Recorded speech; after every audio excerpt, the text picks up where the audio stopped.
Presentation दिख रहा है सभी को? जी सर। पिछले क्लास में हम लोगों ने क्या डिस्कस किया था? सामाजिक सुरक्षा किसको कहेंगे? ठीक है, सामाजिक सुरक्षा का क्या अर्थ है, क्या परिभाषा है। दूसरा, हमने उसके तरीकों के बारे में चर्चा किया था। उसके बाद हमने उसके विकास के संबंध में चर्चा किया था, कैसे कैसे डेवलपमेंट हुआ है, सोशल सिक्योरिटी का जो आज का स्वरूप है वो कैसे कैसे विकसित। और सबसे इम्पोर्टेंट, हम लोगों ने सोशल सिक्योरिटी कोड 2020 का जो इम्पोर्टेंट प्रोविजंस जो हाल फिलहाल में चेंज किया गया उसको भी देखा। अब आज हम लोग डिस्कस करेंगे सोशल सिक्योरिटी से रिलेटेड स्कीम्स या एक्ट की। हालांकि जो एक्ट है उसके बारे में बहुत ज्यादा डिटेल हम आपको नहीं बताएंगे, क्योंकि ऑलरेडी ये सारे एक्ट्स के वीडियोस डिटेल दिए हुए हैं मेरे वेबसाइट पे, पोर्टल पे, यूट्यूब पे, तो आप वहां से जाके देख सकते हैं। बस आपके नजर में डालने के लिए कि कौन कौन सा एक्ट जो है बेसिकली सोशल सिक्योरिटी से डायरेक्टली लिंक्ड है, तो वो हम आपको बताएंगे। तो एक है आपको कर्मचारी क्षतिपूर्ति अधिनियम 1923 का एम्प्लॉय कंपनसेशन एक्ट। बताएंगे इस एक्ट का क्या क्या इंपॉर्टेंट प्रोविजंस है, कोई कहाँ लागू होगा ये एक्ट? ये सर सारे औद्योगिक प्रतिष्ठान में लागू होगा सर, जैसे कि बगान है, कारखाना है, सभी औद्योगिक प्रतिष्ठान में लागू होगा। सभी औद्योगिक प्रतिष्ठान में लागू होगा, ये बात सही है? सभी औद्योगिक प्रतिष्ठान में लागू होगा। जहाँ राज्य बीमा निगम बीमा ये लागू नहीं होगा वही ना, कारखाना अधिनियम वगैरह जहाँ लागू नहीं होगा। चलिए, एक बात आपने इसमें से घटा दिया कि ESIC जहाँ लागू होगा उसको हटा करके बाकी रेस्ट, ठीक है। और ये तो स्वाभाविक बात है कि सर दो बेनिफिट एक आदमी को एक साथ मिल नहीं सकता है। हाँ ठीक है, और कोई और? इसमें एक शेड्यूल दिया गया है, आप लोग को याद है कौन सा शेड्यूल है? शेड्यूल 2।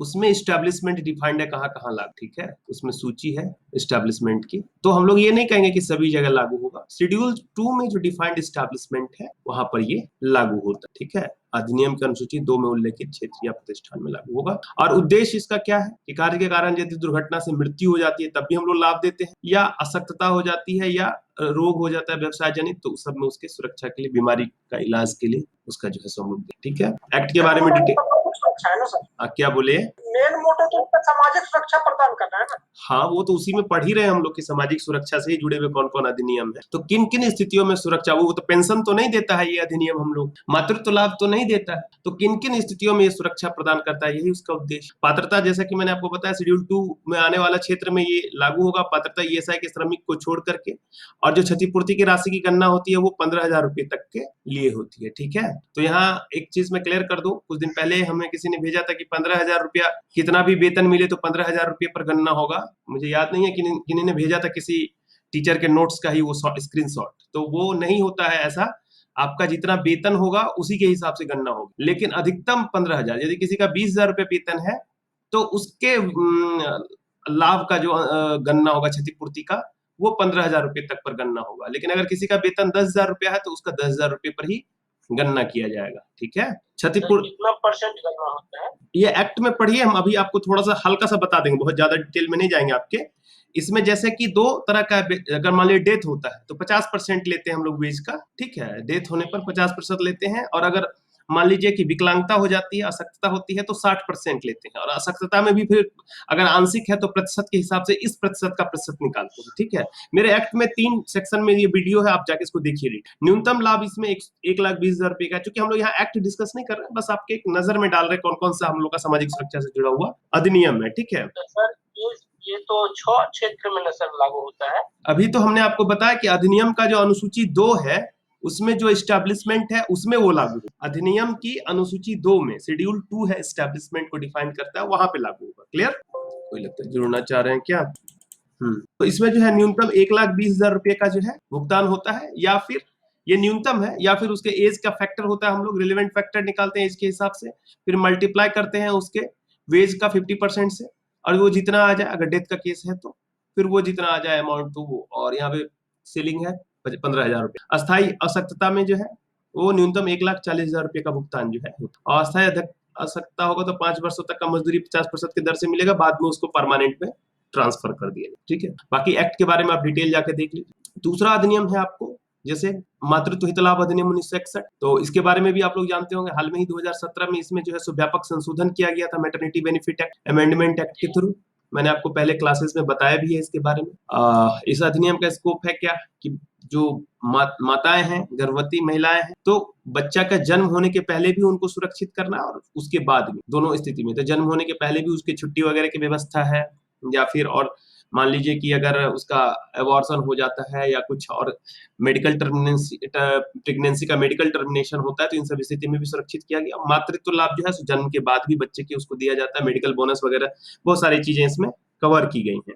सभी तरह के कारखानाओं, खान बागान या 10 से अधिक कर्मचारी वाले प्रतिष्ठान जहां राज्य सरकार लागू करे वो इस अधिनियम के तहत आ सकता है। ठीक है, और ये पात्रता इसकी है जो ईएसआई में शामिल महिला श्रमिक है उनको इसमें इंक्लूड नहीं किया जाएगा। सही बात है कि एक जगह दो लाभ तो मिलेगा नहीं, तो ईएसआई में महिला श्रमिक को ईएसआई से लाभ मिलता है। और यहाँ पर जो है सो बाकी जो उसको छोड़ करके जो महिलाएं कारखानाओं, खान या बागान में या किसी प्रतिष्ठान में काम कर रही हैं जहां ईएसआई से कवर्ड नहीं है वो एस्टेब्लिशमेंट, तो वहां पर फिर इस अधिनियम के तहत लाभ मिलेगा। लाभ दोनों में सेम रखा गया है और कंट्रीब्यूशन पीरियड दोनों में थोड़ा सा डिफर करता है। अब आप लोग, मैं नाम नहीं लूंगा, लेकिन एक बहुत फेमस आप लोग के यहाँ पे एलएसडब्ल्यू पढ़ाते हैं, वो हाल फिलहाल तक उनकी बुक में मैं देखता था 70 डेज वो कंट्रीब्यूशन पीरियड इसका लिखते थे। कई बच्चों ने मुझसे क्रॉस किया, मेरे इस वीडियो के नीचे कमेंट बॉक्स में आप लोग जाके पढ़िएगा कि 70 डेज है सर, 70 डेज। तो क्लियर कर दूं कि इसमें 80 डेज का जो है सो मिनिमम वर्किंग होना चाहिए। ठीक है, कंट्रीब्यूशन तो होता ही नहीं है 80 दिन, क्योंकि ये एम्प्लॉयर पूरी वहन करेगा इस अधिनियम में। और ईएसआई में 70 डेज का कंट्रीब्यूशन की बात, ठीक है, वहां पे वो अलग पिछले 2 अवधियों में अंशदान अवधि, तो ये ईएसआई में है आपको 70 डेज के कंट्रीब्यूशन की बात, लेकिन इस एक्ट में जो है वो 80 डेज है। और किसी को इसमें, हमको नहीं लगता है कि जो हमसे जुड़े हैं बच्चे उनको कंफ्यूजन होना चाहिए इस बात। क्षतिपूर्ति की रकम जो है वो आपको इसमें जो है सो कंपनसेशन जो मिलता है, कंपनसेशन कहिए या बेनिफिट्स कहिए, जो भी कहिए, वो आपको 26 वीक का उसको अवकाश मिलता है, सवैतनिक अवकाश मिलता है। सवैतनिक माने वेतन के साथ, पूरा वेज के साथ मिलेगा उसको। उसके अलावा गर्भपात वगैरह या अन्य स्थितियों में 6 सप्ताह तक का अवकाश है। अगर सवैतनिक अवकाश 26 सप्ताह का खत्म हो गया, उसके बाद भी अगर वो अस्वस्थ फील कर रही है तो 1 महीने का अतिरिक्त अवकाश है। चिकित्सीय बोनस का प्रावधान है, क्रेच वगैरह की सुविधा, बहुत सारी बातें हैं एक्ट में, आप लोग जाके फिर से इसको देख सकते हैं डिटेल। तो ये एक अधिनियम जो है मातृत्व लाभ अधिनियम, महिलाओं को सुरक्षित करने का प्रयास है सामाजिक सुरक्षा के तहत। तीसरा एक है कर्मचारी राज्य बीमा अधिनियम 1948, ईएसआईसी एक्ट, ईएसआई एक्ट। तो इस एक्ट के बारे में भी आप लोग जानते होंगे। इसकी भी वीडियो आप डिटेल से जानना चाहेंगे तो जाके वहां देख सकते हैं। इसका उद्देश्य क्या है कि जो भी बीमित व्यक्ति है, यहाँ पर हम इंश्योर्ड करते हैं तो हमारा आईपी बोलते हैं उसको, इंश्योर्ड पर्सन, उसको फिर अंशदान देना होता है। ठीक है, अंशदान कितना है? अंशदान कितना है? 3%। नियोजक कितना देगा और श्रमिक कितना देगा? ये सब नियोजक तो 4.75% देगा ना सर, और दुखद है 4.75। 3.25 था ना, और मजदूर 0.75। हाँ, यो जिन्होंने 4.75 का है जाके फिर से रिवाइज कीजिए, अपडेट कीजिए, ये हो गया नया वाला फैक्ट। हाँ 0.75। हाँ, 0.75 श्रमिक देगा और 3.25 नियोजक। ठीक है, तो इसलिए मैं हमेशा कहता हूँ, और आप लोग शायद उस ग्रुप से जुड़े हुए होंगे एलएसडब्ल्यू वाले से, बच्चे लोग नोट्स मांगते हैं या वो, तो नोट्स वगैरह क्या किसी का कभी का बनाया हुआ होगा, डाटा वगैरह अपडेट नहीं होगा, चीजें बदल रही हैं। एलएसडब्ल्यू में बहुत सारी चीजें चेंज होती रहती है, बहुत सारे फैक्ट्स चेंज होते रहते हैं, तो आप लोग हमेशा अपना अपडेटेड पॉइंट्स रखिए। हो सकता है मैंने जो बुक में लिखा उसमें भी कुछ अपडेट हो गया हो, तो मेरे नजर में लाइए, हम लोग उसको डिस्कस करेंगे और उसको और आपको कंफर्म करके बताएंगे कि हाँ वो चीज ये नहीं, ये अब है। तो इसमें जो है सो अंशदान वही है 3.25 लेटेस्ट, और 0.75 जो है आपको श्रमिक को देना है। लेकिन यदि कोई श्रमिक 176 रुपया पर डे से कम वे अर्न कर रहा है एक वेज, तो वो आपको उसको अंशदान जो मिलेगा वो नहीं देना होगा। मेरे बुक में 137 ही है, लेकिन वो बढ़ गया है, आप अपडेट कर लीजिएगा आप। ठीक है, क्षेत्र जो है राज्य सरकार द्वारा अधिसूचित एरिया होगा 10 या अधिक कामगार वाले कारखाने, व्यवसाय प्रतिष्ठान। हालांकि बाद में नोटिफिकेशन आया था कोविड के पीरियड में कि यदि कोई हैजार्डस ऑक्यूपेशन है तो हैजार्डस ऑक्यूपेशन में वर्कर का लिमिटेशन नहीं होगा, यानी कि अगर एक वर्कर भी है तो वो भी चाहे तो अपने आप को ईएसआईसी से जोड़ सकते, कोई दिक्कत नहीं। ठीक है, पात्रता इसमें तो आप जानते हैं वेज सीलिंग है 21,000 रुपए प्रति माह तक, और पहले डिसेबल्ड के लिए, विकलांगों के लिए वेज सीलिंग था, सॉरी दिव्यांगों के लिए वेज सीलिंग था। दिव्यांग व्यक्ति 25,000 रुपया तक यदि अर्न करते हैं तो उनको इसमें शामिल किया जाएगा, लेकिन अब ये वेज सीलिंग उनका समाप्त हो गया। अब वो कितना भी अर्न करते हैं तब भी वो पात्र होंगे इस योजना के तहत। और इसमें जो है सो अलग अलग तरीके का हित लाभ है, ये आप लोग पढ़े हुए हैं, हमने क्वेश्चन भी दिया था इसमें टेस्ट में आप लोगों को, आप लोगों ने, कई लोगों ने लिखा भी था, कुछ लोगों का गलत था तो हमने उसको अपडेट किया था। अलग अलग तरीके से है कि कितने अंशदान पीरियड में होना चाहिए, कितना लाभ मिलेगा, तो वो डिटेल आप उस एक्ट में जाके। उसके बाद है आपका एक अधिनियम कर्मचारी भविष्य निधि और विविध उपबंध अधिनियम 1952, 1952 का है।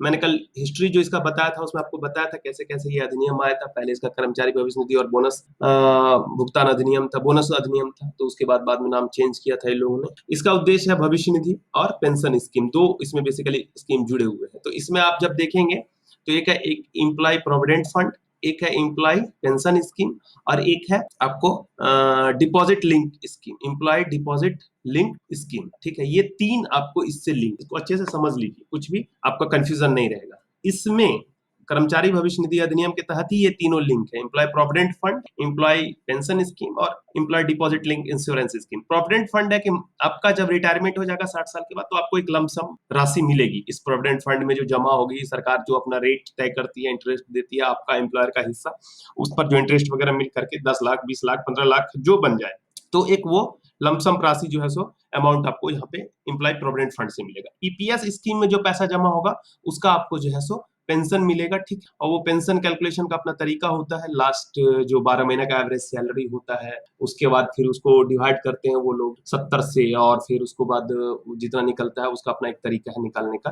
तो ये पेंशन प्रोवाइड कराएगा 60 साल के बाद आपको, 58 साल के बाद इसमें अंशदान देने की जरूरत नहीं है। और employ deposit link insurance scheme में आपको करीब 4-5 लाख रुपए का जो है सो, वो डिपेंड करता है वेज कितना है उसके हिसाब से आपको बेनिफिट मिलता है। अगर डेथ हो जाए अचानक से तो उसके डिपेंडेंट, ये इंश्योरेंस स्कीम है एक तरह से, बीमा भुगतान की तरह, जैसे LIC वगैरह का इंश्योरेंस। तो ये तीनों स्कीम जो है वो ना इससे जुड़ा हुआ है। ठीक है, सबके लिए अलग अलग कंट्रीब्यूशन रेट है, वो मैं आपको आगे बताऊं। ठीक है, उसके बाद ये कवर्ड है, इसमें 20 या अधिक कामगार वाले जो भी नोटिफाइड इंडस्ट्रीज होंगे, 20 से कम वाले भी चाहे तो अपने आप को इसमें लिंक कर सकते हैं, सरकार ने छूट दे रखी। पात्रता वही है कि जिनका बेसिक वेज जो है सब 15,000 रुपए तक है। ठीक, 15,000 रुपए तक वाले इसमें कवर्ड हो सकते। अब इसमें जो अमाउंट है ये तो 3 है मैंने बताया, ये तीनों मिलेगा उनको रिटायरमेंट के बाद। और ये तो मान लीजिएगा डेथ हो जाता है अर्नर का, एम्प्लॉयर का, तो उसके केस में डिपेंडेंट्स को मिलेगा। अगर नहीं होता है तो ये इसमें फिर कुछ नहीं मिलेगा, ये दोनों फिर तक रिटायरमेंट के बाद आपको पेंशन और प्रोविडेंट फंड मिलेगा। अब इसमें कंट्रीब्यूशन पीरियड और ये सब का मैं आपको लेटेस्ट सर्कुलर दिखा देता हूँ वहीं से हम लोग। तो ये जो सर्कुलर है EPF इंडिया gov.in से लिए हैं हम लोग, EPF का जो ओरिजिनल वेबसाइट है, वो लेटेस्ट सर्कुलर है जो आपको बताएगा कितना कितना हमारा कंट्रीब्यूशन है। ठीक है, खुल नहीं रहा है ऐसे, हम लोग इसको कॉपी करके, नहीं ये तो ऐसे खुलेगा नहीं, ऐसे EPF खुल क्यों नहीं।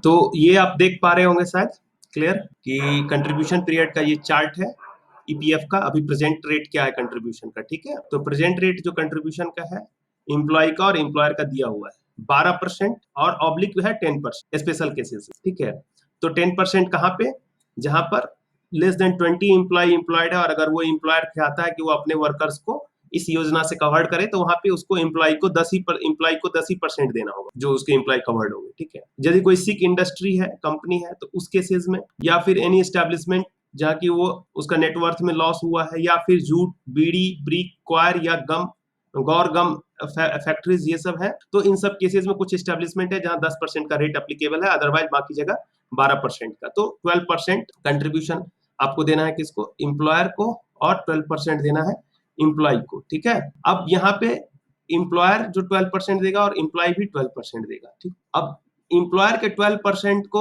आपको 2 भाग में बांट देंगे, एक भाग चला जाएगा EPF में और एक भाग चला जाएगा EPS में। एक भाग जो है प्रोविडेंट फंड में जाता है और एक भाग पेंशन स्कीम में जाता है। तो पेंशन स्कीम में कितना जाता है, तो पेंशन स्कीम में 8.33% जाएगा। ठीक है, पेंशन स्कीम में जाएगा 8.33%, और 12% में से घट करके जो बचेगा तो वो 3.67% करीब जो है वो चला जाता है EPF। ठीक है, तो एम्प्लॉयर के 2 हिस्से हो गए, 3.67 चला जाएगा EPF में, प्रोविडेंट फंड में, तो एम्प्लॉयर का ये पैसा, और एम्प्लॉय का टोटल 12% जाएगा किसमें, प्रोविडेंट फंड में। ठीक है, पेंशन में इसका पैसा नहीं जाता एम्प्लॉय का, तो ये पैसा प्रोविडेंट फंड में जमा हुआ और ये पैसा पेंशन में जमा होता है। इसके अलावा 2 अलग और पैसा लगता है किसको, एम्प्लॉयर को, 0.5% करके 2 पैसा और लगता है। 0.5% मतलब बेसिक वेज का 15,000 जो मैंने बताया वहां तक। एक पैसा लगता है उसको एम्प्लॉय डिपॉजिट लिंक स्कीम में, जो मैंने बताया, जहां पर कि उसको इंश्योरेंस पर मिलेगा पैसा, तो एम्प्लॉय डिपॉजिट लिंक स्कीम में जो है, यहाँ इंश्योरेंस स्कीम में उसको 0.5% जमा करना होगा। इसमें अधिकतम वो 1250 रुपया तक जमा कर सकता है, 15,000 का, तो 1250 रुपया अधिकतम। और दूसरा जो है 0.5% उसको एडमिनिस्ट्रेटिव कॉस्ट लगता है। ठीक है, एम्प्लॉय प्रोविडेंट फंड के लिए 0.5% एडमिनिस्ट्रेटिव कॉस्ट, मतलब कि वो जो फंड चल रहा है उसका जो खर्चा है वो एम्प्लॉयर से लिया जाता है, एम्प्लॉय वगैरह से ये सब पैसा नहीं लिया जाता, एम्प्लॉय से सीधे 12% या फिर 10% इन सर्टेन केसेस जो मैंने आपको बताया। तो 0.5%, तो ये 1% और ये 12% जोड़ करके कितना हो गया, 13%। तो यानी एम्प्लॉयर को कितना देना होता है, बेसिकली 13%, और एम्प्लॉय को कितना देना होता है, 12%, ठीक है, या फिर 10%, जैसा भी सीचुएशन। किसी को कंफ्यूजन है इस कंट्रीब्यूशन वाला पॉइंट पर? No sir. नहीं सर।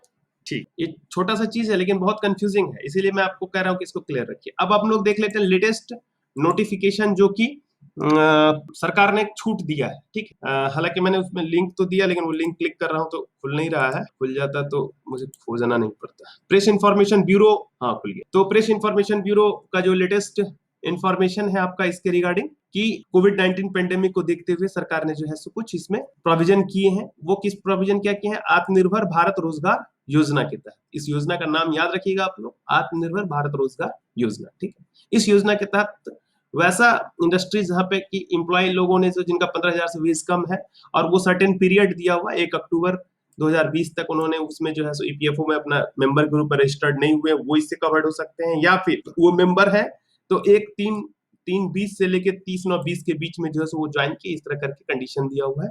ऐसी स्थिति में एम्प्लॉयर और एम्प्लॉयर का जो है 12% का जो शेयर है वो सरकार वहन करेगी, ठीक है, नेक्स्ट 2 इयर्स तक। तो ये सारा कंडीशन इसका दिया हुआ, मैं इसका पीडीएफ भेज दूंगा आपको, तो आप इसको जो है सो पढ़ लीजिएगा डिटेल में। कुछ ऐसा खास नहीं, मतलब सरकार ने एक नया स्कीम बनाया है कि हम अभी कोविड-19 पीरियड में जो जो इंडस्ट्री सिक है उन इंडस्ट्री को हम कैसे जो है सो सेव करें और कैसे उन तक पहुंचाएं असिस्टेंस, ताकि वो चले बढ़िया से। उसके लिए सरकार ने जो है सो ये सिस्टम रखा है कि हम 2 साल तक आपको हेल्प करेंगे कंट्रीब्यूशन में, ठीक है। तो इसको याद रखिएगा आप लोग।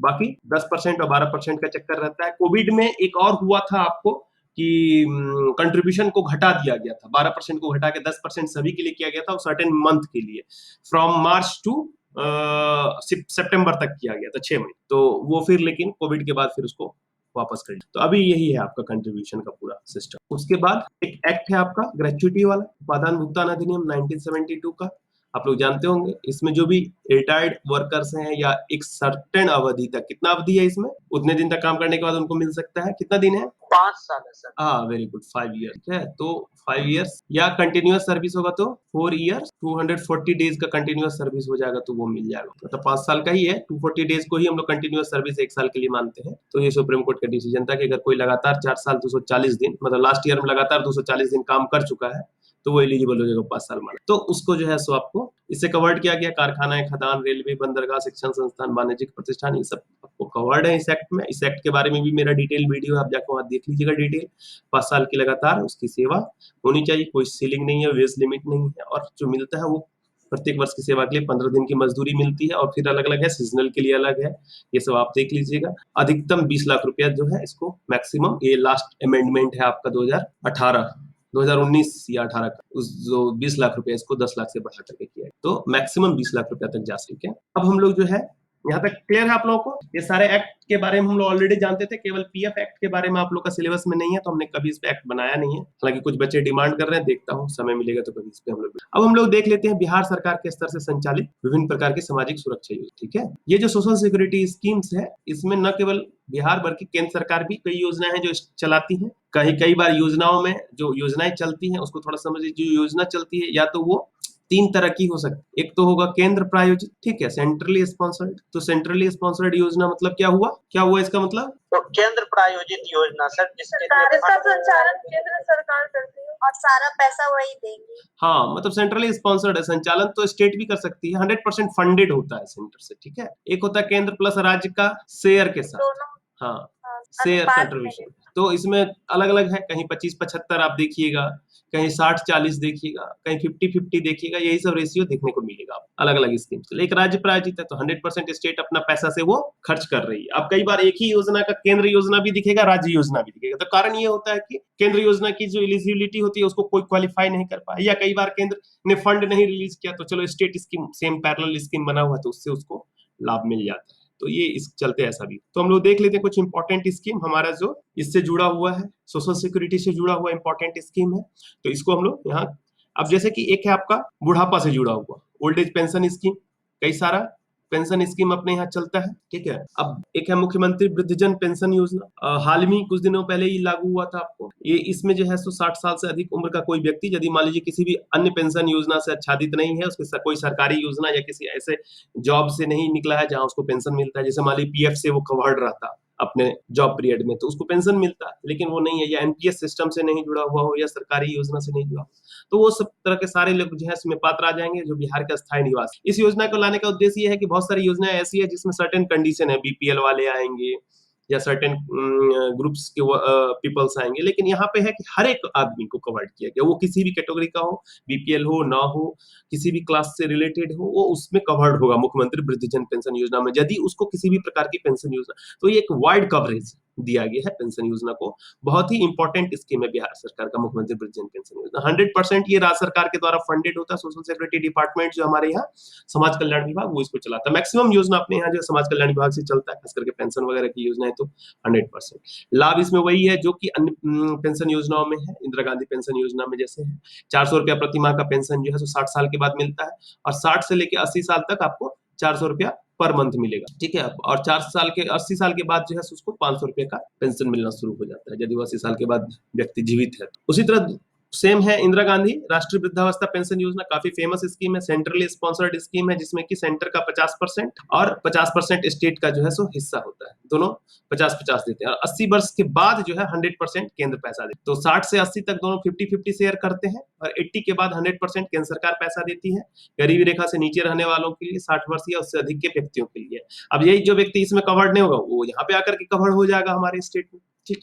लाभ वही है जो ऊपर में मैंने आपको बताया, 400 रुपया प्रतिमाह पेंशन इसमें मिलेगा, और 80 वर्ष के बाद 500 रुपया। इंदिरा गांधी विधवा पेंशन योजना है। अब ये विधवा पेंशन योजना है कि मान लीजिए भगवान ने करे किसी के साथ मिसहैपनिंग होता है, कम एज में विधवा हो गई, तो 40 वर्ष या अधिक की उम्र से उसको ये मिलना शुरू हो जाएगा। अब यहाँ 60 वर्ष का है सेलिंग, तो 60 वर्ष का सेलिंग जब तक वो पूरा करे तब तक जो है सो 20 साल का यहाँ गैप है, तो 20 साल पहले से ही उसको सरकार ने फिर कवर किया। ये भी आपको जो है सेंटर से जो है सो शेयर के हिसाब से चलता है 75-25 का, और ये 80 वर्ष के बाद 100% जो है सो सेंटर इसमें पैसा देती है, समाज कल्याण विभाग के द्वारा जो है इसे अपने यहाँ चलता है। और इसमें भी वही लाभ है जो ऊपर में मैंने आपको बताया है, वही लाभ है। इंदिरा गांधी राष्ट्रीय विकलांगता पेंशन योजना है, ये आपको 18। हाँ सर, सब राज्य के लिए पेंशन अलग अलग होगा क्या? इंदिरा गांधी वृद्धावस्था पेंशन आप वहाँ पे 400 लिख रहे हैं, और हम झारखंड में मतलब हम मेरे ऑफिस में मतलब हम लोग के यहाँ तो इसमें 1000 रुपया दिया जाता है इंदिरा गांधी पेंशन से। इंदिरा गांधी पेंशन में तो बढ़ा नहीं है, लास्ट टाइम तो यही था अपडेटेड,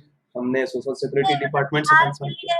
बिहार में तो 400 रुपया ही दिया जाता है, यहाँ कोई भी वृद्धावस्था पेंशन में सब में 1000 रुपया है। तो सेंटर तो इंदिरा गांधी पेंशन योजना में तो पूरे भारत में 400 रुपया ही केंद्र।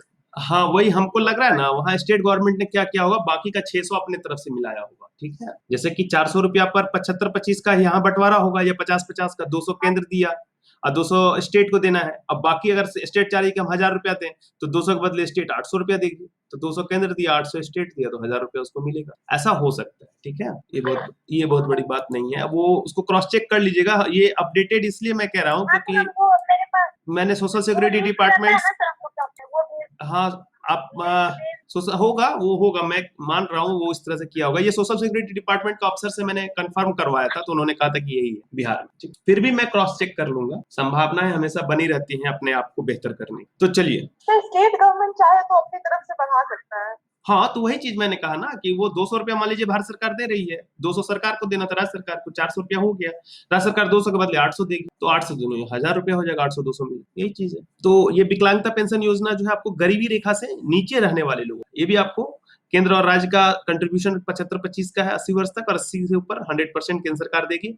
लाभ वही है 400 रुपये प्रति माह, और 80 के बाद 500 रुपये। उसके बाद एक है अटल पेंशन योजना, आप लोगों ने हो सकता है आप में से कोई जुड़ा भी हो इसमें से, इट में भी अटल पेंशन योजना से बैंक के थ्रू लोग जुड़ते हैं इन जनरल इसमें। यदि कोई व्यक्ति कोई सरकारी पेंशन योजना से नहीं जुड़ा हो, एनपीएस से या कोई भी ग्रेचुइटी पेंशन स्कीम से, या फिर प्रोविडेंट फंड वगैरह स्कीम से, या फिर वो कोई आयकर वगैरह नहीं देता हो, इस तरह के बेसिकली असंगठित क्षेत्र के श्रमिकों के दृष्टिकोण से इसको लाया गया था, ठीक है। 18 से 40 वर्ष तक की उम्र के कोई भी व्यक्ति इसमें जुड़ सकते हैं। और इसमें जो कंट्रीब्यूशन के आधार पर ये योजना है, अंशदायी योजना है, जो उम्र के आधार पर अंशदान लेती है। कहने का मतलब कि 18 साल का व्यक्ति है तो उसके लिए जो अमाउंट होगा 42 रुपया सपोज कीजिए।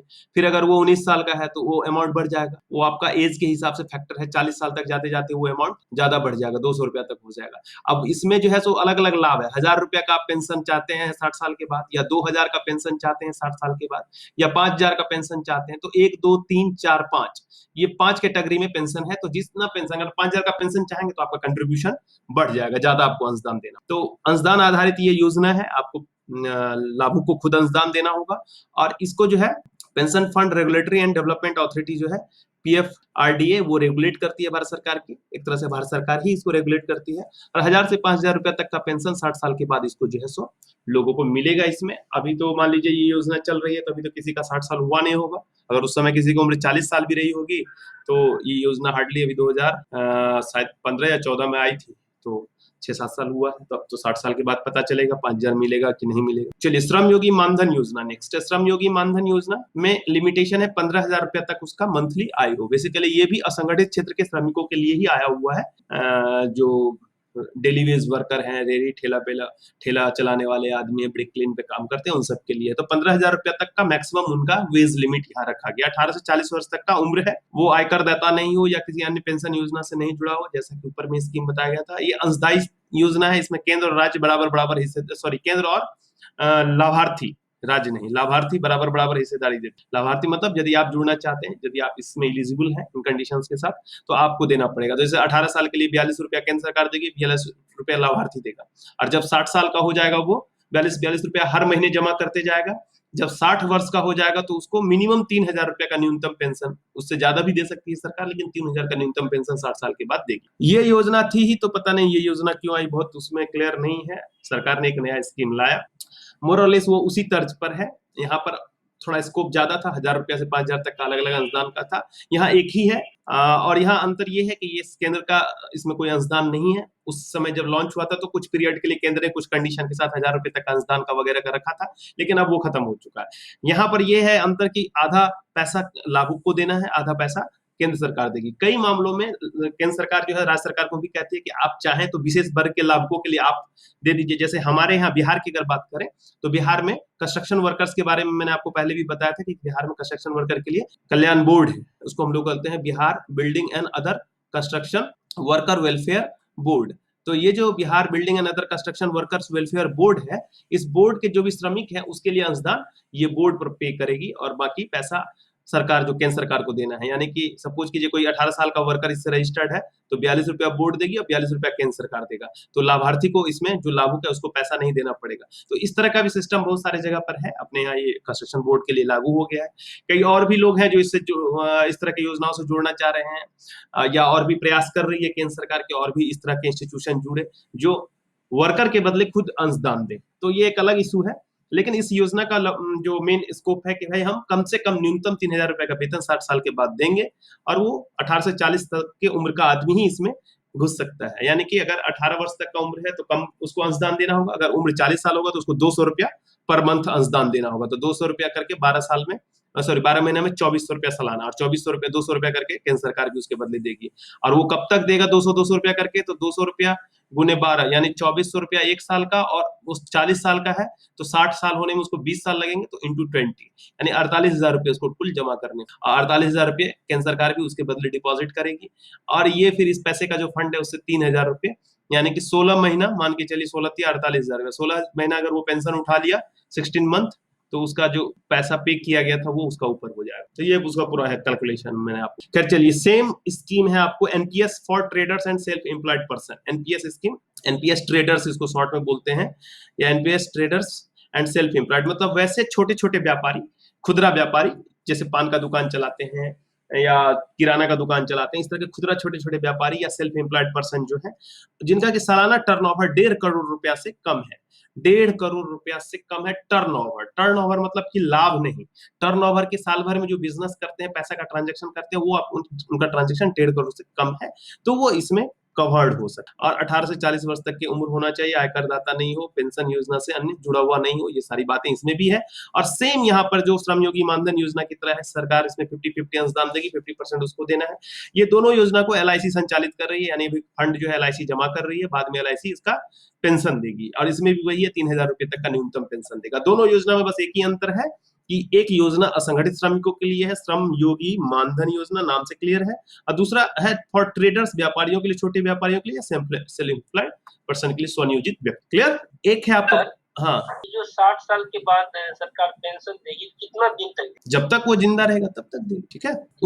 उसके बाद है आपको एक प्रधानमंत्री वय वंदना योजना, 60 साल से ऊपर के व्यक्ति के लिए ये योजना है। इसमें आपको इन्वेस्टमेंट करना है, इसमें सरकार कोई पैसा वैसा नहीं देती, सरकार ने बस एक योजना बनाया है LIC के थ्रू। इसमें आपको 10 साल तक के लिए आप इन्वेस्ट कर सकते हैं, तो आपको रिटर्न मिलेगा 8% प्रतिवर्ष मासिक के रूप में, या 8.3% वार्षिक के रूप में। यदि मान लीजिए आप इन्वेस्ट करते हैं तो 15 लाख रुपए तक का मैक्सिमम इन्वेस्टमेंट है इसमें, तो आपको प्रति महीना के हिसाब से अगर पैसा लेंगे तो 8% का रिटर्न मिलेगा, और अगर ईयरली पैसा लेंगे तो 8.3% का रिटर्न मिलेगा। तो ये 60 साल से ऊपर वाले लोगों को एक तरह से पेंशन स्कीम से जोड़ने के व्यू से, जिनके पास खुद का पैसा वैसा है तो निवेश करके वो कर सकते हैं, सरकार ने एक स्कीम बना रखा है। उसके बाद अपने यहाँ एक है बिहार सरकार का लक्ष्मीबाई सामाजिक सुरक्षा पेंशन योजना, आप लोगों ने नाम सुना होगा। 18 वर्ष या अधिक की विधवा महिला यदि कोई हो तो वो इससे कवर्ड हो सकती है। तो एक इंदिरा गांधी का भी है विधवा महिला के लिए, तो लेकिन उसमें उम्र है आपको 40 साल। तो जो 18 साल के ऊपर और 40 साल के बीच वाली महिला है वो कहाँ जाए, तो उनके लिए ये स्कीम काम करेगा, ठीक है। BPL हो, 60,000 रुपए प्रति वर्ष से उसका आय कम हो। राज्य सरकार का समाज कल्याण विभाग इसको चलाता है, 100% स्टेट गवर्नमेंट फंडेड है, और 400 रुपए प्रति माह का इसमें भी पेंशन आपको मिलता है। विकलांगता पेंशन है बिहार विकलांगता पेंशन, इसमें कोई उम्र सीमा नहीं है, स्टार्टिंग से ही मिल सकता है आपको। 40% से अधिक विकलांगता आपकी अगर होगी तो 400 रुपए प्रति माह का पेंशन आपको इसमें भी है। राज्य प्रायोजित 100% है, और समाज कल्याण विभाग इसको भी चलाता है। अन्नपूर्णा योजना एक है, हालांकि ये पेंशन स्कीम नहीं है, लेकिन ये बुजुर्गों को सुरक्षित करने के लिए है कि जो 65 वर्ष या अधिक से हैं, गरीबी रेखा के नीचे रहने वाले वैसे व्यक्ति जो कि किसी कारण से इंदिरा गांधी राष्ट्रीय वृद्धावस्था पेंशन योजना से लाभान्वित नहीं हो रहे हैं, तो केंद्र सरकार उनको जो है खाद्य संरक्षण विभाग के द्वारा जो है फूड सिक्योरिटी सप्लाई करती है, जिसमें कि 10 किलो अनाज है, 6 किलो गेहूं और 4 किलो चावल, 100% केंद्र प्रायोजित योजना ही आपको होता है, ठीक है। तो ये कुछ आपका इंपॉर्टेंट स्कीम था ओल्ड एज को सिक्योर करने के लिए, बुढ़ापा को सिक्योर करने के लिए, वार्धक्य निवृत्ति से रिलेटेड कुछ इंपॉर्टेंट स्कीम हम लोग देख लेते हैं। डिपेंडेंट्स बेनिफिट, हाँ बोलिए। मतलब यदि सामाजिक सुरक्षा पर सर आते हैं क्वेश्चन, हाँ, तो उसमें बिहार वाला जो योजना है इसका तो जिक्र करना ही जरूरी है ना? हाँ बिल्कुल करना चाहिए आपको। कई बार क्वेश्चन ही पूछ देगा आपको कि बिहार सरकार में, तब तो ठीक है, नहीं भी पूछा तब भी आपको करना चाहिए जी, थोड़ा लगेगा कि हाँ आप जुड़े हुए हैं, अपडेटेड। तो डिपेंड, बाकी सारी चीजें इस पर भी निर्भर करती है, प्रश्न कैसा है, लंबा है बहुत ज्यादा, या फिर आपको और चीजों को भी लिखना है, कितना आपके पास समय बच रहा है। आप समय का ध्यान हमेशा रखिए। 30 मिनट मैंने आप लोगों को बताया है, 27-28 मिनट में आपको क्वेश्चन लिखने का प्रैक्टिस करना है, तो वो सारी चीजों के ध्यान रखते हुए आप ड्राफ्ट कीजिएगा आंसर। तो आश्रित हित लाभ योजना में जो है सो आपको एक है राष्ट्रीय पारिवारिक लाभ योजना, ठीक है। कई बार आप लोगों ने सुना होगा कि जब भी कोई एक्सीडेंट होता है, सड़क जाम हो जाता है, लोग सड़क जाम कर देते हैं कि उनको लाभ दिया जाए, तो बेसिकली यही लाभ सबसे जो है ज्यादा चर्चा में उस समय आता है, जो लोगों को दिया जाता है। 20,000 रुपए का अनुदान इसमें आश्रित को दिया जाता है यदि कोई उसका वेज अर्नर है, परिवार का अर्जक है, उसकी दुर्घटना वगैरह में मृत्यु हो गई, गरीबी रेखा से नीचे है, तो ऐसी स्थिति में उसको जो है सो आपको, ये केंद्र प्रायोजित योजना है, समाज कल्याण विभाग अपने यहाँ चलाता है, ब्लॉक लेवल पर ब्लॉक डेवलपमेंट ऑफिसर इस स्कीम को इंप्लीमेंट करते हैं, 20,000 रुपए का अनुदान मिलता है। सिमिलर स्कीम आपको है मुख्यमंत्री पारिवारिक लाभ योजना, किसी कारण से अगर वो ऊपर वाले से कवर्ड नहीं हो पाता है तो फिर वो सिमिलर स्कीम है, राज्य प्रायोजित है, 20,000 रुपए का अनुदान यहाँ। एक है कबीर अंत्येष्टि अनुदान योजना, जहाँ की आपको अर्जक की मृत्यु के बाद दाह संस्कार के लिए उसको दिया जाता है। ये आपको स्टेट गवर्नमेंट जो है सो इसका फंडिंग करती है समाज कल्याण विभाग के थ्रू। इसमें 3,000 रुपए का अनुदान जो है उसके आश्रित को दिया जाता है दाह संस्कार के लिए, ठीक है। बीमारी हित लाभ से जुड़ी हुई अगर कुछ योजनाओं की बात करेंगे तो सबसे इंपॉर्टेंट आज के समय में आपका आयुष्मान भारत योजना, आप लोग जानते होंगे इस स्कीम को बहुत डिटेल में। सोशियो इकोनॉमिक सेंसस से जो आंकड़े प्राप्त हुए हैं उसके आधार पर इसकी सूची बनाई गई है, प्रधानमंत्री जन आरोग्य लाभों की सूची। इसके अलावा कई सारे सेक्टर हैं, जैसे बीडी इंडस्ट्री है, कंस्ट्रक्शन वर्कर है, और हैंडलूम इंडस्ट्री, इस तरह के सेक्टर हैं जहां पे सरकार जो है प्रयासरत है कि उस इंडस्ट्री के जो ऑनर हैं या जो सेस कलेक्ट करते हैं, श्रम सेस, लेबर सेस या वेलफेयर सेस, वो लोग पेमेंट करके और उस वर्कर को जोड़े। जैसे बिहार के एग्जांपल में हम बताएं कि एकदम रिसेंट एग्जांपल है, 1 महीना पहले बिहार में वो जो मैंने आपको बताया था building and other construction worker welfare board, उसके वर्करों को इस योजना से भी जोड़ा गया है, जैसे श्रम योगी मानधन योजना से जोड़ा गया है। तो इसमें जो प्रीमियम की राशि है वो ये बोर्ड व्यय करेगा, और वो वर्कर जो कि इस economic socio economic census data में नहीं आ रहे हैं, उनको भी यदि वो कंस्ट्रक्शन वर्कर है तो इस योजना का लाभ दिया जाएगा, बशर्ते कि उसके लिए कुछ राशि सरकार लेगी। लेकिन यदि वो सोशियो इकोनॉमिक सेंसस के डाटा में आते हैं, सामाजिक आर्थिक जो गणना थी उसमें अगर वो आते हैं कास्ट सेंसस में, तो उसमें फिर उसको नहीं आएगा सामाजिक आर्थिक जनगणना में, तब उसमें तो कोई उसको प्रीमियम नहीं देना है, तो फ्री में 5 लाख रुपए तक के लिए इलाज अपना करा सकता है। लेकिन यदि वो इसमें नहीं आता है और वो कंस्ट्रक्शन वर्कर है, तो उसके लिए ये वेलफेयर बोर्ड उसमें प्रीमियम पे कर रही है, और तब उसको जो है योजना से जोड़ा जा रहा है। 60-40 का इसमें जो है वित्त पोषण केंद्र और राज्य के बीच। इसके बाद आपको है राष्ट्रीय एड्स नियंत्रण कार्यक्रम, ये एक तरह से प्रोग्राम है, स्कीम नहीं है, प्रोग्राम है। तो व्यापक तौर पे इसका जो है सो एक अपना ऑब्जेक्टिव है एड्स पीड़ित व्यक्तियों को लेकर के, कि भाई हम इसमें जो है सो इससे जो प्रभावित लोग हैं उनको आवश्यक उपचार और सुविधाएं उपलब्ध कराएं। इसके अलावा इसमें कई सारे के जन जागरूकता अभियान होते हैं, कई तरह के और भी स्टेप्स लिए जाते हैं ताकि एड्स का जो मामला है वो कम हो, और इसका प्रभाव भी पड़ा है सोसाइटी पे। अब एड्स पीड़ितों की संख्या घट भी रही है। स्टेट हेल्थ सोसाइटी है यहाँ पर, बिहार राज्य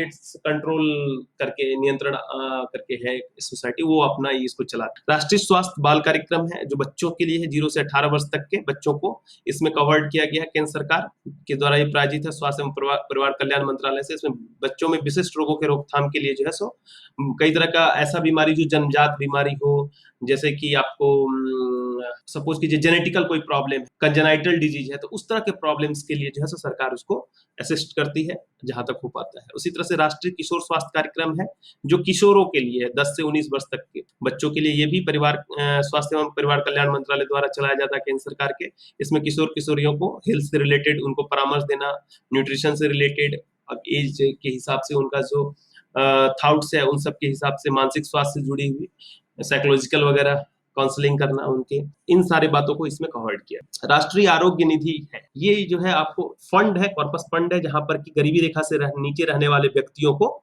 जो है सो गंभीर या जानलेवा बीमारी की इलाज के लिए एक मुफ्त वित्तीय सहायता केंद्र सरकार देती है। ये केंद्र प्रायोजित है, आपको स्वास्थ्य परिवार कल्याण मंत्रालय इसको चलाता है। दूसरा, आपको बिहार के मामले में बात करें तो बिहार शताब्दी कुष्ठ कल्याण योजना है। जब बिहार के 100 वर्ष पूरे हुए थे तो बिहार शताब्दी करके कई सारे स्कीम चले थे, तो उसमें एक कुष्ठ कल्याण योजना और ये एड्स ये भी चला था बिहार शताब्दी में 100 साल होने पर। तो इसमें दृश्य विरूपण ग्रेड 2 कुष्ठ, अब ये कुष्ठ का ग्रेडिंग होता है कि कितना हुआ है, हल्का सा है या अंग ज्यादा गला हुआ है, उसके आधार पर ग्रेडिंग है। तो वो दृश्य विरूपण अगर मान लीजिए देखें पूरा कुरूप हो गया है, अंग ग्रेड 2 का कुष्ठ है, तो उस तरह के जो क्लासिफिकेशन वाले कुष्ठ रोगी हैं उनको जो है सो इसमें जो है राज्य प्रायोजित योजना है जो कि समाज कल्याण विभाग लाभ देती है। उसमें 1500 रुपए प्रतिमाह भोजन और अन्य कार्य के लिए उसको यहाँ पर देती है। उसके अलावा पुनर्वास वगैरह के लिए स्पेशल व्यवस्था की इसमें की गई है। बिहार शताब्दी एड्स पीड़ित कल्याण योजना बिहार राज्य के एड्स पीड़ित व्यक्तियों के लिए है। ये सब जितना बिहार की बात करते हैं वहां पे वो राज्य का निवासी होना ही चाहिए। वो राज्य प्रायोजित योजना है, समाज कल्याण विभाग के द्वारा चलाया जाता है। इसमें भी 1500 रुपए प्रतिमाह भोजन एवं अन्य कार्यों के लिए आपको एड्स पीड़ित को दिया जाता है। उसके अलावा मुख्यमंत्री चिकित्सा सहायता योजना है। ये जो योजना है मुख्यमंत्री चिकित्सा सहायता योजना, ये सीएम रिलीफ फंड से दिया जाता है। सीएम रिलीफ फंड से दिया जाता है। तो ये इसका जो है उद्देश्य है कि हम वैसे लोगों को जिनका कि साल में आय 2.5 लाख रुपया से कम है, तो उनको जो है सो हम असाध्य रोगों में, जैसे मान ली कैंसर हो गया, किडनी की बीमारी हो गई, या और भी बहुत तरह का असाध्य रोग उसमें डिफाइंड किया गया है कौन कौन होगा। तो उस रोगों में 50,000 से लेकर 6.5 लाख तक डिपेंड करता है, अलग अलग बीमारी के लिए अलग अलग इलाज, सर्जरी वगैरह का है, वो सब रीनल ट्रांसप्लांट वगैरह सब, तो उस केसेस में उनको पेमेंट किया जाता है। ये राज्य प्रायोजित योजना है। मुख्यमंत्री के चिकित्सा सहायता कोष से इसका भुगतान आपको अपने स्टेट के जो भी गरीब व्यक्ति हैं जिनका 2.5 लाख रुपए से सालाना कम है आमदनी, उनको किया जाए। ठीक है, ये कुछ आपको इंपॉर्टेंट बीमारी से जुड़ा हुआ था। उसके बाद कुछ मैटरनिटी बेनिफिट से जुड़ा हुआ है, महिलाओं और बच्चों से जुड़ा हुआ है। जैसे जननी सुरक्षा योजना है, काफी इंपॉर्टेंट स्कीम है, आप जानते हैं इसके बारे में। जननी सुरक्षा योजना के बारे में सरकारी स्वास्थ्य केंद्रों पर प्रसव कराने वाली महिलाओं को इससे कवर्ड किया गया है। और भी इसमें कई डिटेल, स्कीम का डिटेल और आप जाके इसमें देख सकते हैं। हम तो अभी आपको मेन जिस्ट आपको बता दे रहे हैं।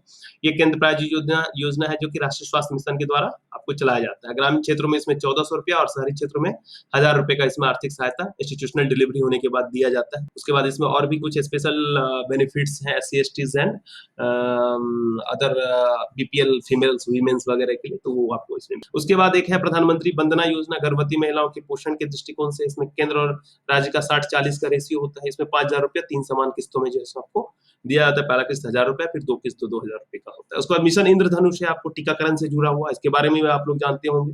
मिशन इंद्रधनुष हमेशा चर्चा में रहता है जब भी टीकाकरण वगैरह का अभियान चलता है। इसमें 2 वर्ष तक के बच्चे और गर्भवती महिलाओं को शामिल किया गया है, जिसमें कि संपूर्ण टीकाकरण की व्यवस्था उनकी कि पूरा का पूरा इम्यूनाइजेशन हो ताकि बीमारियों से वो बचें, उनका लाइफ स्पेन बढ़े, इसका दृष्टिकोण रखें। बेरोजगारी की अगर बात की जाए तो उसके लिए कोई बहुत ऐसा स्कीम सेंट्रल लेवल पर तो है नहीं, स्टेट लेवल पर भी बेरोजगारी के लिए स्कीम नहीं कहते हैं इसको, लेकिन ये स्कीम कुछ ना कुछ हद तक बेरोजगारी से जुड़ता है। वो है आपको मुख्यमंत्री निश्चय स्वयं सहायता भत्ता योजना जो है, ये आपको एक तरह से 20 से 25 वर्ग के वैसे युवा जो कि नौकरी की तलाश में अभी नौकरी की तलाश में है, नौकरी नहीं कर रहे हैं, बेरोजगार हैं, तो उनके लिए राज्य सरकार जो है 100% फंडेड राज्य सरकार के द्वारा है, जो कि योजना एवं विकास विभाग के द्वारा चलाया जाता है, और उसमें 1000 रुपए प्रति माह के दर से 2 वर्ष तक के लिए दिया जाता है। इस स्कीम को एक कुशल युवा प्रोग्राम है, उससे इंटीग्रेट किया गया है कि 19 माह प्लस 5 माह, 19 माह तक तो 1000 रुपए करके उनको दिया जाएगा, और बाकी के लास्ट 5 मंथ का पैसा यदि वो कुशल युवा प्रोग्राम के तहत अपना स्किलिंग करते हैं तो उसके बाद उनको दिया जाता है। ठीक है, तो ये दोनों स्कीम इंटीग्रेटेड है। 3 स्कीम बेसिकली उसमें है,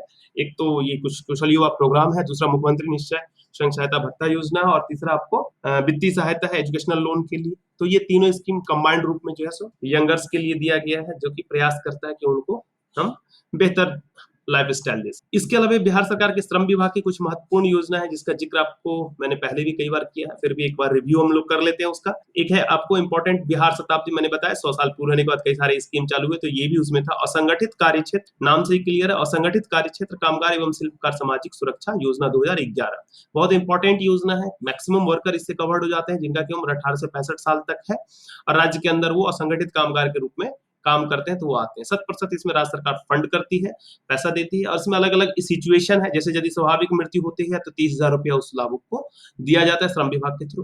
दूसरा, दुर्घटना मृत्यु यदि हो जाए तो 1 लाख रुपए तक का लाभ है। आंशिक अपंगता की स्थिति में 37,500, आंशिक अपंगता यानी उसमें जो है तो डिफाइंड किया गया। आंशिक अपंगता मतलब एक हाथ या एक पैर कट गया तो उसको आंशिक अपंगता कहते हैं। पूर्ण अपंगता यानी दोनों हाथ कट गया, दोनों पैर कट गया, एक हाथ एक पैर कट गया, तो पूर्ण अपंगता में 75,000 रुपया है। असाध्य रोगों का वहां भी जिक्र है, जो आपको मैंने पहले बताया कि बहुत सारे नॉन क्यूरेबल डिजीजेज है जिसमें लाभ देते हैं सीएम रिलीफ फंड से, तो वैसे ही डिजीजेज के लिए यहाँ भी 30,000 रुपये से लेकर के आपको 75,000 रुपये तक का जो है सो 30,000 रुपये तक का जो है इसमें 7,500 रुपया से लेकर के 30,000 रुपये तक का लाभ उसमें अलग अलग बीमारियों के लिए जैसा डिजीज होगा उसके हिसाब से 30,000 रुपये तक का इसमें लाभ है। 7.5 अस्पताल में भर्ती होने की दशा में 5,000 रुपये तक का लाभ, अगर 3 दिन से ज्यादा वो चोट की स्थिति में रहता है, अस्पताल में भर्ती होता है, तो फिर 5,000 रुपये तक का उनको बेनिफिट मिलेगा। तो ये बहुत इंपॉर्टेंट स्कीम है, अनऑर्गेनाइज्ड वर्कर के लिए सबसे इंपॉर्टेंट स्कीम है बिहार सरकार के मामले। मेरे बुक में और भी इसका डिटेल दिया हो, वहां जाके आप लोग देख सकते हैं। दूसरा, प्रवासी मजदूर दुर्घटना अनुदान योजना 2008, ये स्कीम जो है आपको 18 से 65 साल तक के वर्ग के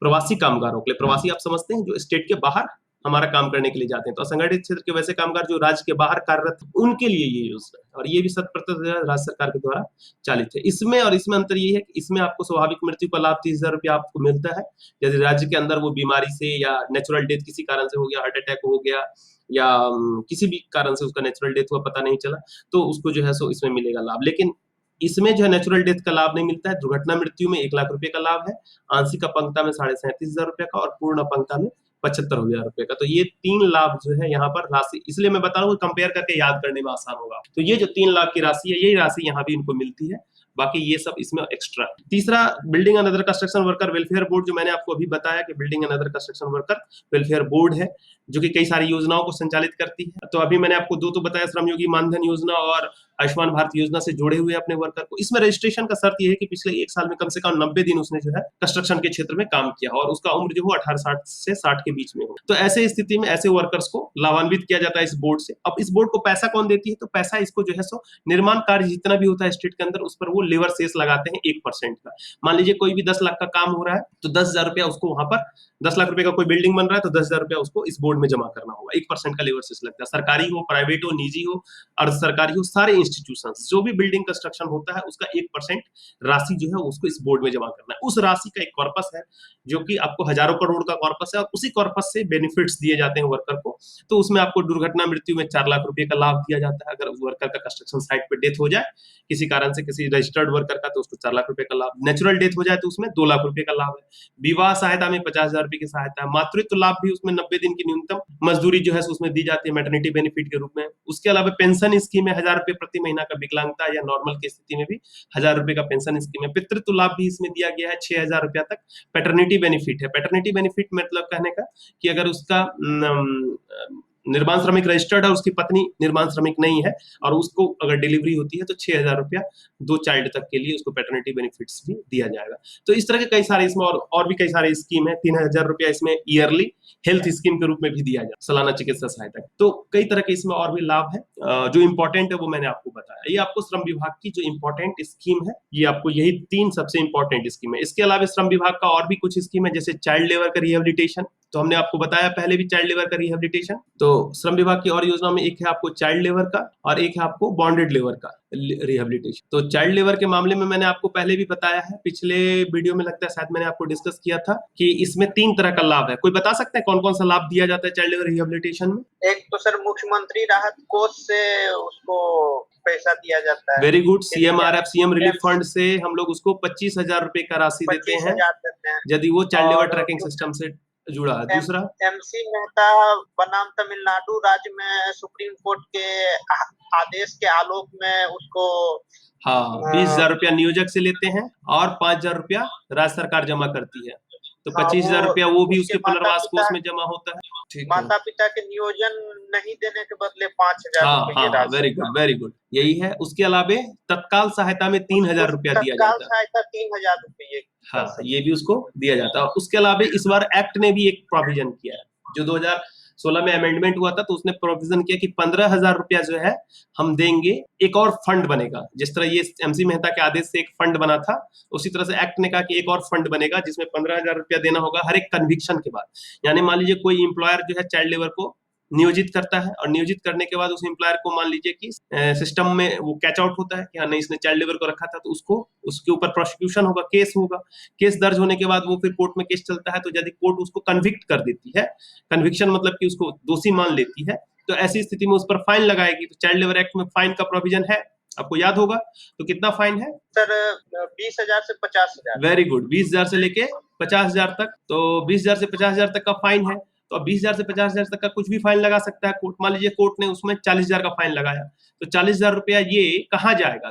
तो एक्ट ने कहा कि एक आप उसके लिए बैंक अकाउंट में खाता खोलिए, एक फंड बनाइए जिसमें कि ये उस बच्चे के नाम से 40,000 अब प्लस 15,000 कौन देगा? फिर स्टेट गवर्नमेंट। यानी कि सपोज कीजिए 40 लगा, तो अगर 25 लगा तो 25 प्लस 15, तो ये 55,000 रुपया उस बच्चे के नाम से जमा हो जाएगा, जो कि 18 साल के पूरा होने के बाद उसको हैंड ओवर कर दिया जाएगा। ये 25,000 भी CMRF में जो मिलता है वो 18 साल के पूरा होने के बाद उसको हैंड ओवर किया जाता है। और ये 25,000 बच्चे को नहीं दिया जा रहा है, ये उसके फंड में अभी जमा हो रहा है। इससे एक स्कीम बनानी थी, लेकिन अभी तक किसी भी स्टेट गवर्नमेंट ने इससे कोई स्कीम नहीं बनाई है। तो ये पैसा बेसिकली बच्चे को नहीं मिलेगा, लेकिन CMRF का पैसा जो है वो बच्चे को मिलता है। ये 3,000 की राशि ये भी बच्चे को, उनके गार्जियन को मिलता है। ये CMRF मिलेगा ये आपको 18 साल के बाद। और ये जो फंड नया बनेगा, इसमें इसको child and adolescent labour rehabilitation fund, मेरे वीडियो वाले में देखिएगा, इसके बारे में मैंने जिक्र किया है। तो ये जो है सो आपको ये 15,000 भी उसको 18 साल के बाद उससे अपना स्किलिंग वगैरह का काम। ये तो ये इतना सारा चाइल्ड लेबर के लिए रिहेबिलिटेशन की बात करते हैं। अगर बॉन्डेड की बात करते हैं तो पहले बॉन्डेड लेबर स्कीम जो है, ओल्ड स्कीम जो था, उसमें सेंटर और प्लस स्टेट दोनों का बराबर का शेयर था। 10,000 का 10,000 दोनों देते थे और उसको 20,000 रुपीज का लाभ दिया जाता था। और उसके अलावा मनरेगा से जोड़ना, इंदिरा आवास देना, ये सारी बातें। लेकिन अब जो नया स्कीम आ गया है बॉन्डेड लेबर का, उसको मैं थोड़ा सा आपको बता देता हूँ।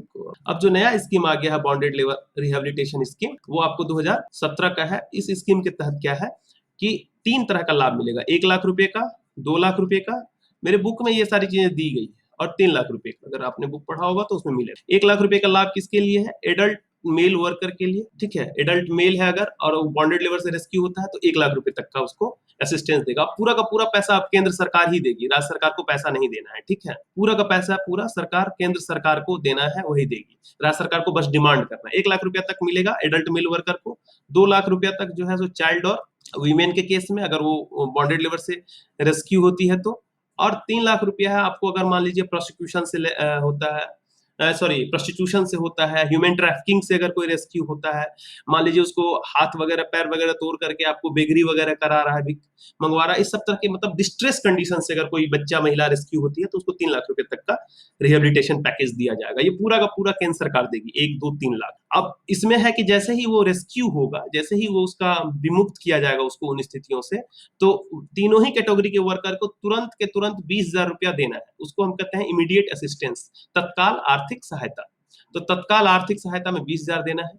अब बाकी का जो पैसा है, बाकी का पैसा कहने का मतलब कि 1 लाख वाले के लिए बच गया 80,000, 2 लाख वाले के लिए बच गया आपको 2 लाख वाले के लिए बच गया 1,80,000 और इसके लिए बच गया 2,80,000।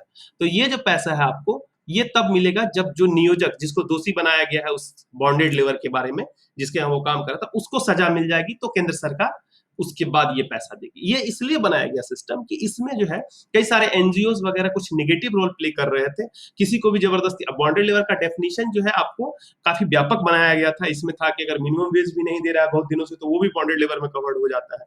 तो ऐसी स्थिति में जो है इतना व्यापक परिभाषा था कि किसी को भी जबरदस्ती बॉन्डेड लेबर डिक्लेयर कराने के लिए प्रेशर क्रिएट करते हैं और इसमें एसडीएम और डीएम इंपावर्ड होते हैं। तो ऐसी स्थिति में क्या होता था कि लाभ लेने के लोभ से कई तरह के लोग इस तरह का भी काम करते थे। तो सरकार ने कहा कि नहीं, अब जब 20,000 तो हम दे देंगे इमीडिएट असिस्टेंस, बाकी का पैसा हम तब देंगे जब वो दोषी साबित हो जाएगा, तो बाकी का पैसा 80,000 या 180 या 280 जैसी भी सिचुएशन हो उसको मिलेगा। तो ये उससे लिंक्ड कर दिया गया और इसमें एक कॉर्पस फंड बनाया गया है हर एक जिलों में। कॉर्पस फंड बनाने का मतलब एक डिपॉजिट बनाया गया 10 लाख रुपए का, उसी 10 लाख रुपए में से पैसा उसको निकाल के देना है 20,000 रुपया, फिर 20,000 रुपए का डिमांड करके इसको भर लेना है। ये एक तरह से ग्लास है, हमेशा भरा रहना चाहिए, इसमें से कुछ पैसा मान लीजिए तुरंत आया लेबर, उस समय तो पैसा कहाँ से आएगा, तो ये कॉर्पस फंड से निकाल के दे देना है, फिर उस कॉर्पस फंड में डिमांड कर लेना है सरकार से पैसा। तो डिस्ट्रिक्ट मजिस्ट्रेट के जो है सो इम्पावर में ये सारी चीजें होती है, क्योंकि बॉन्डेड लेबर में मेन पावर डिस्ट्रिक्ट मजिस्ट्रेट का ही हो। ठीक है, क्लियर है सभी को? Yes sir. थोड़ा स्पीड में चलता हूँ, लेकिन क्या है कि बहुत चीजें बतानी रहती है कम समय में, लेकिन फिर भी किसी का कंफ्यूजन कोई रह गया तो